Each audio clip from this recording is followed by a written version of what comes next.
ओम नमो नारायणाय नमः। जय श्री हरि। प्रिय श्रोताओं, आज बृहस्पतिवार के दिन भगवान बृहस्पति देव के चरणों में नमन करते हुए पूरी श्रद्धा और भक्ति के साथ सुनते हैं बृहस्पतिवार संपूर्ण व्रत कथा और आरती। तो प्रेम से बोले लक्ष्मी नारायण की जय। जय श्री हरि। पौराणिक कथा के अनुसार प्राचीन समय की बात है। भारतवर्ष में एक राजा राज्य करता था। वो बड़ा ही प्रतापी और दानी था। वह नित्य प्रति मंदिर में भगवत दर्शन करने के लिए जाता और ब्राह्मणों और गुरु की सेवा किया करता। उसके द्वार से कोई भी याचक निराश होकर नहीं लौटता। वह प्रत्येक गुरुवार को व्रत रखता एवं पूजन करता, गरीबों की सहायता करता। परंतु यह सब बातें उसकी रानी को बिल्कुल अच्छी नहीं लगती थी। वह न तो व्रत करती और न ही किसी को एक भी पैसा दान में देती थी। वह राजा से भी ऐसा करने को मना किया करती थी। एक समय की बात है, राजा शिकार खेलने के लिए वन को चले गए। घर पर रानी और दासी थी। उस समय गुरु बृहस्पति साधु का रूप धारण करके राजा के दरवाजे पर भिक्षा मांगने के लिए आए। साधु ने रानी से भिक्षा मांगी तो वह कहने लगी, हे साधु महाराज, मैं इस दान पुण्य से तंग आ गई हूँ। इस कार्य के लिए तो मेरे पति ही बहुत हैं। अब आप ऐसी कृपा करें कि सारा धन नष्ट हो जाए तथा मैं आराम से रह सकूं। साधु रूपी बृहस्पति देव ने कहा, हे देवी, तुम तो बड़ी ही विचित्र हो। संतान और धन से कोई दुखी नहीं होता, इसको सभी चाहते हैं। पापी भी धन और पुत्र की इच्छा करता है। अगर तुम्हारे पास धन अधिक है तो भूखे मनुष्यों को भोजन करवाओ, प्याव लगवाओ, ब्राह्मणों को दान दो, धर्मशाला बनवाओ, कुआं, तालाब, बावड़ी, बाग, बगीचे आदि का निर्माण कराओ तथा निर्धन कुंवारी कन्याओं का विवाह करवाओ। साथ ही यज्ञ करो। इस प्रकार के कर्मों से आपके कुल का और आपका नाम परलोक में भी सार्थक होगा एवं तुम्हें स्वर्ग की प्राप्ति होगी। परंतु रानी साधु की इन बातों से खुश नहीं हुई। उसने कहा, हे साधु महाराज, मुझे ऐसी धन की आवश्यकता नहीं है जिसे मैं अन्य लोगों को दान में देती फिरूं, जिसको रखने और संभालने में भी मेरा सारा वक्त निकल जाए। साधु ने कहा, हे देवी, यदि तुम्हारी ऐसी ही इच्छा है तो जैसा मैं तुम्हें बताता हूँ वैसा करना।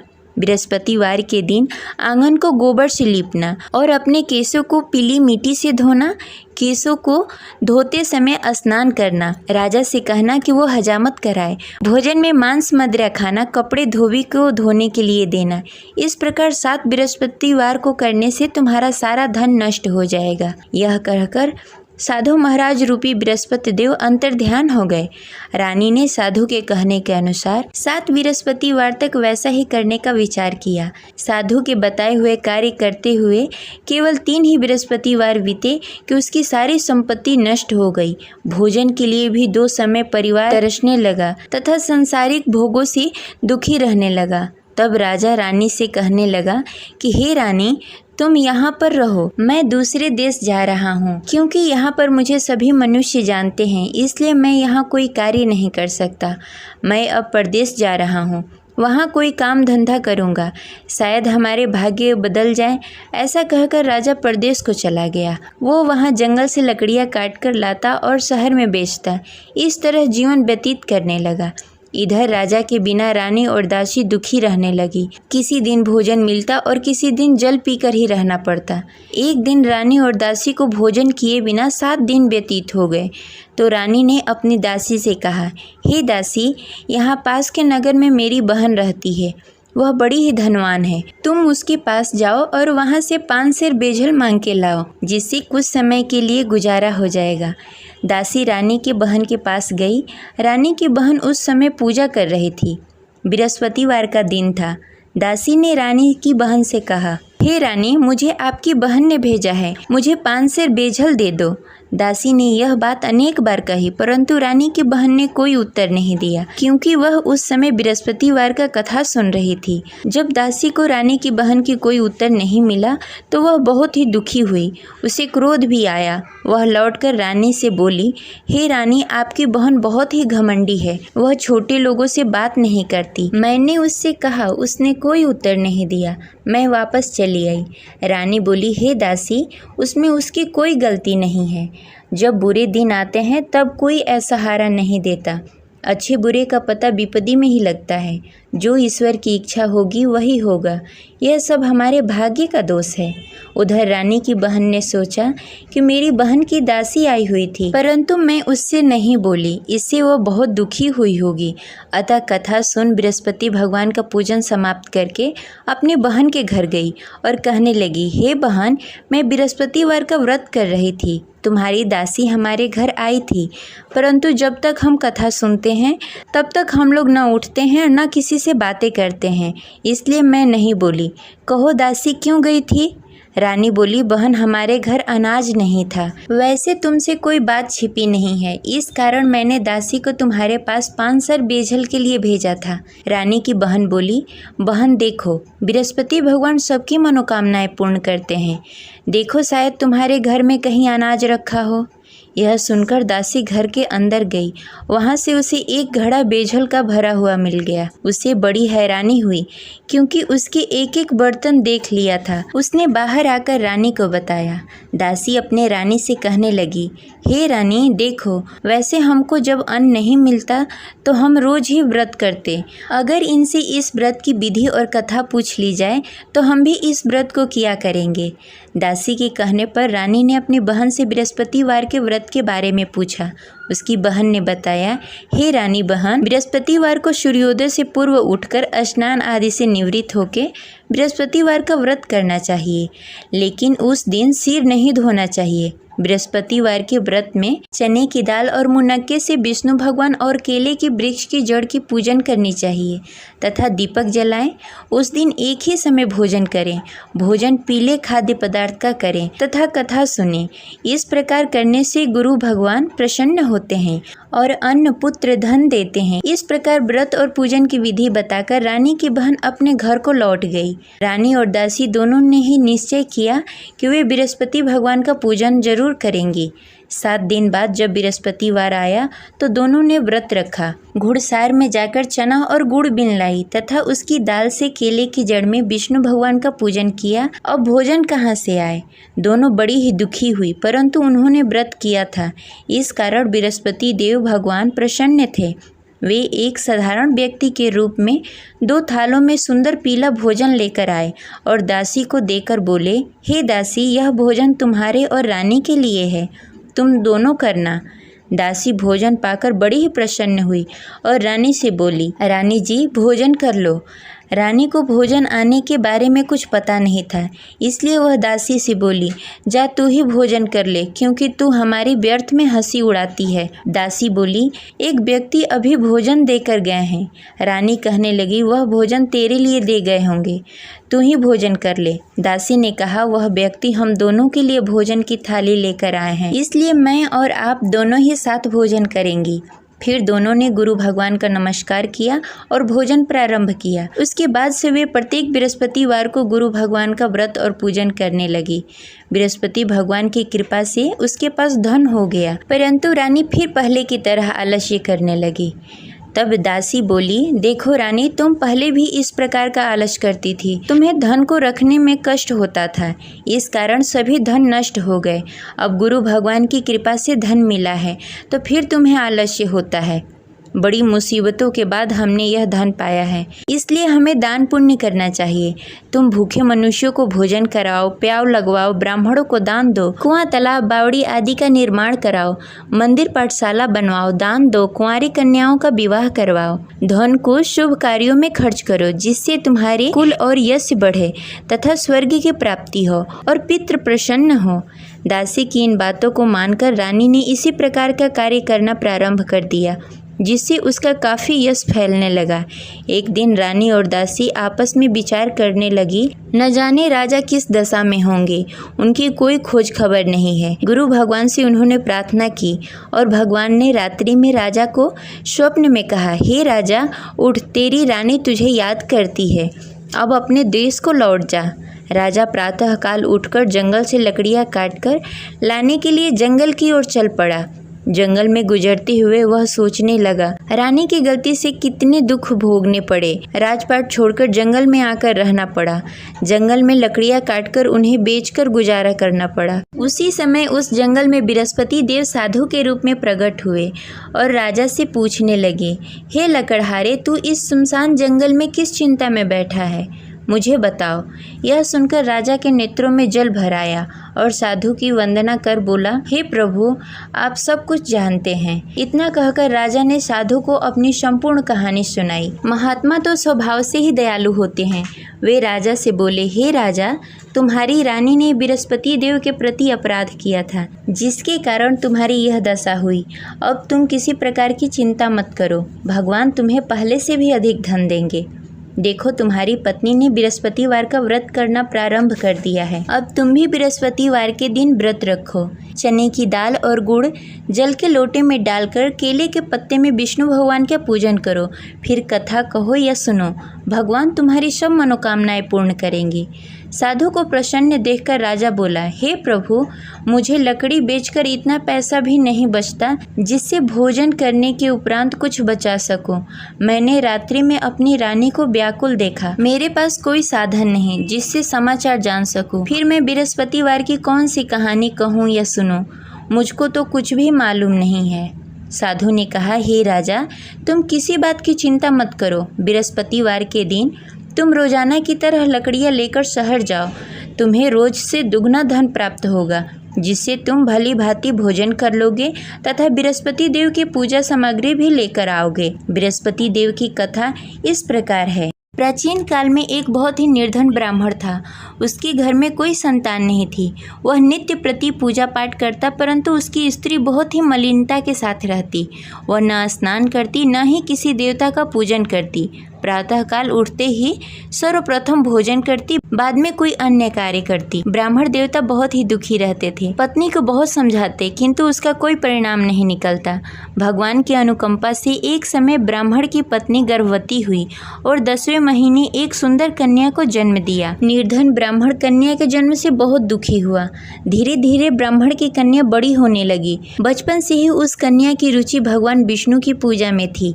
वह प्रातः उठती, स्नान ध्यान करती, उसके बाद भगवान विष्णु की पूजा करती और मंदिर में जाती। बृहस्पतिवार को व्रत करके विधि विधान पूर्वक पूजा पाठ करती।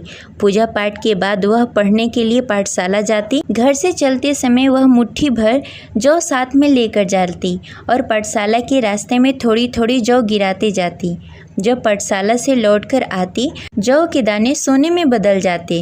लड़की सभी सोने के दाने बीन लाती। एक दिन जब वह सोने के दानों को साफ कर रही थी, तो उसकी माँ ने कहा, बेटी, सोने के दाने साफ करने के लिए सोने का सूप भी होना चाहिए।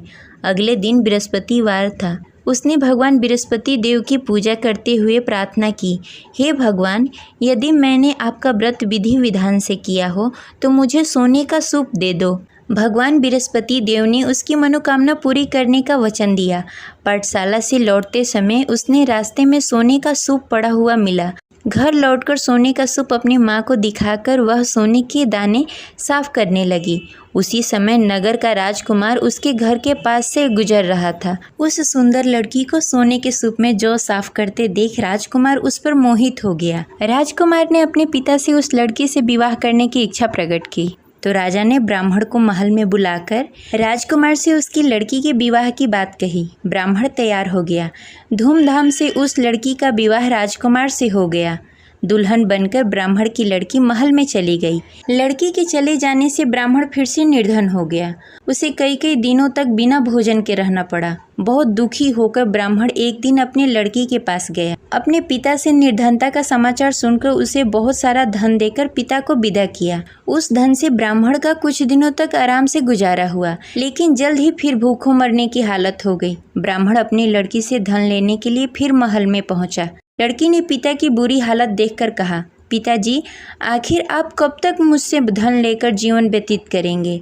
आप कोई ऐसा उपाय क्यों नहीं करते जिससे आपका घर धन धान से भर जाए। ब्राह्मण ने कहा, मैंने तेरी माँ को बहुत समझाने की कोशिश की, पर उसकी समझ में कुछ नहीं आता। उसकी फुहरता नष्ट हो तब तो घर की निर्धनता दूर हो। तब कुछ सोचकर लड़की ने पिता से कहा, पिताजी, आप कुछ दिनों के लिए माँ को मेरे पास छोड़ जाओ। तब कुछ सोचकर ब्राह्मण ने पत्नी को लड़की के पास महल में छोड़ दिया। लड़की ने अपनी माँ से कहा, माँ, तुम कल प्रातः उठकर स्नान आदि करके भगवान विष्णु की पूजा करना। पूजा करने से तुम्हारी निर्धनता अवश्य दूर हो जाएगी। लेकिन उसकी माँ ने उसकी कोई बात नहीं मानी। तब क्रोधित होकर लड़की ने अपनी माँ को एक कक्ष में बंद कर दिया। सूर्योदय के समय माँ को उठाकर जबरदस्ती उसे स्नान आदि करवाया। फिर मंदिर में ले जाकर भगवान बृहस्पति देव की पूजा करवाई। कुछ दिनों तक ऐसा करने से माँ की बुद्धि में कुछ परिवर्तन हुआ और वह स्वयं बृहस्पतिवार का व्रत रखने लगी। उसके व्रत करने से ब्राह्मण के घर की निर्धनता दूर हो गई और भगवान विष्णु की अनुकंपा हुई और दोनों पति पत्नी धन संपत्ति पाकर आनंद पूर्वक जीवन व्यतीत करते हुए विष्णु धाम को चले गए। लकड़हारा बने राजा ने उस साधु से भगवान विष्णु देव की यह कथा सुनकर बृहस्पतिवार का व्रत करना शुरू कर दिया और भगवान विष्णु की पूजा करने लगा। उस दिन से उसके सभी क्लेश दूर हो गए। लेकिन अगले बृहस्पतिवार को कामकाज में अधिक व्यस्त होने के कारण उसने भगवान बृहस्पति देव का व्रत नहीं किया। भगवान बृहस्पति देव लकड़हारे से क्रोधित हो गए और उसे भूल की सजा दी। उस दिन नगर के राजा ने नगर में घोषणा करके सबको सूचित किया कि प्रत्येक नागरिक मेरे महल में भोजन करने आए। जो नहीं आएगा उसे अपराधी मानकर भारी दंड दिया जाएगा। लकड़हारा बने राजा ने उस नगर के राजा की घोषणा तो सुनी, लेकिन जंगल से लकड़ी काटकर लाने और उसे बेचने में देरी हो जाने के कारण वह समय पर महल में भोजन करने नहीं पहुंच सका। अतः राजा के सैनिक लकड़हारे को पकड़कर महल में ले गए। राजा ने उसे महल के एक कक्ष में बैठाकर भोजन कराया। उस कक्ष में एक खुट्टी पर रानी का सोने का हार लटका हुआ था। लकड़हारा अकेला उस कक्ष में भोजन कर रहा था। तभी उसने एक आश्चर्यजनक घटना देखी। देखते ही देखते वह खूंटी हार को निगल गई। थोड़ी देर बाद जब राजा ने हार को गायब देखा तो लकड़हारे को कारावास में डाल दिया। लकड़हारा मन ही मन अपने भाग्य को कोसने लगा। तभी उसे जंगल में मिले साधु का स्मरण हुआ।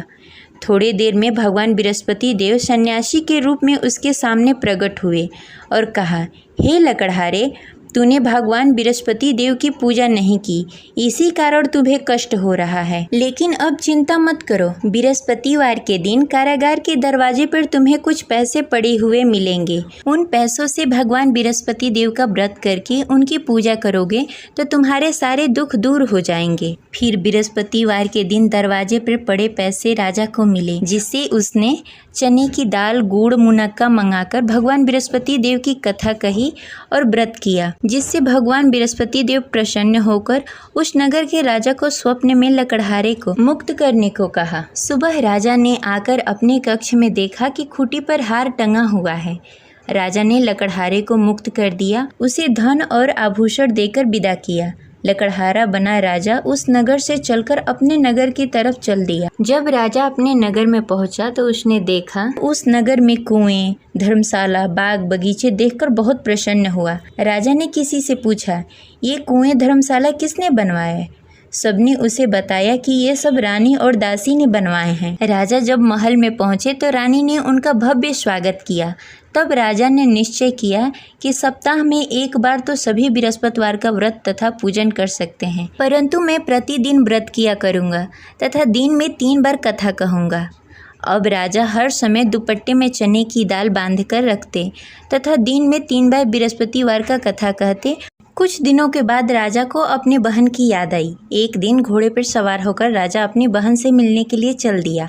अभी राजा नगर के बाहर ही पहुंचा था कि उसने देखा कि कुछ लोग एक 100 को ले जा रहे हैं। राजा को स्मरण हुआ कि आज उसने किसी को बृहस्पतिवार का व्रत कथा नहीं सुनाया।